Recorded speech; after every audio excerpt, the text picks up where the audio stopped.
అలుపెరగని పోరాట యోధుడు, అభివృద్ధి ప్రదాత, సంక్షోభాన్ని సంక్షేమంగా మార్చే మేధావి, సంపద సృష్టికర్త, ఆంధ్రప్రదేశ్ రాష్ట్ర ముఖ్యమంత్రి శ్రీ నారా చంద్రబాబు నాయుడు గారికి పుట్టినరోజు శుభాకాంక్షలు తెలియజేస్తున్న వారు పోలినేని చంద్రబాబు, కొండాపురం మండలం టీడీపీ అధ్యక్షుడు, నెల్లూరు జిల్లా.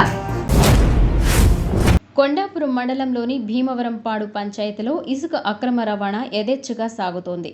గత కొద్ది రోజుల నుండి గ్రామానికి దగ్గరలోని శ్మశాన వాటిక వద్ద ఉన్న వాగు సమీపంలో ఇసుకను అక్రమంగా తీసుకెళ్తున్నారు. శ్మశానంలో శవాలను లోడి మరీ ఇసుక తరలిస్తున్నారని గ్రామస్తులు ఆవేదన వ్యక్తం చేశారు. ఈ సందర్భంగా టీడీపీ నాయకుడు గొట్టిపాటి మాధవరావు మాట్లాడుతూ భీమవరంపాడులో ఇసుక దందా సాగుతోందన్నారు.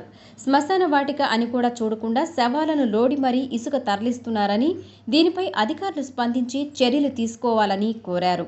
లేదంటే గ్రామానికి శ్మశానం లేకుండా పోతుందని ఆందోళన వ్యక్తపరిచారు. నా పేరు గొట్టిపాటి మాధవరావు, భీమవరంపాడు, కొండాపురం మండలం. మా ఊర్లో ఇసుక మాఫియా ఎక్కువైపోయింది.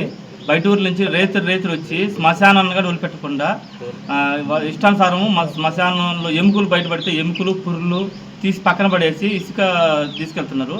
ఎంత చెప్పినా వాళ్ళు ఆగటం లేదు. దీని మీద రెవెన్యూ డిపార్ట్మెంట్ కానీ పోలీస్ డిపార్ట్మెంట్ కానీ అధికారులు యాక్షన్ తీసుకోవాలని మా ఊరు తరపు నుంచి మేము కోరటమైంది.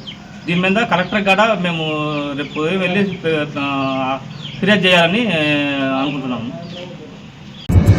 అమరావతి నగర సృష్టికర్తగా ఏపీని అభివృద్ధి పథంలో నడుపుతున్న తెలుగుదేశం పార్టీ అధినేత, ఆంధ్రప్రదేశ్ రాష్ట్ర ముఖ్యమంత్రి గౌరవనీయులు శ్రీ నారా చంద్రబాబు నాయుడు గారికి జన్మదిన శుభాకాంక్షలు తెలియజేస్తున్న వారు పోలినేని రమేష్, మండల cluster convener, Telugu Desam party, Kondapuram, Nellore జిల్లా.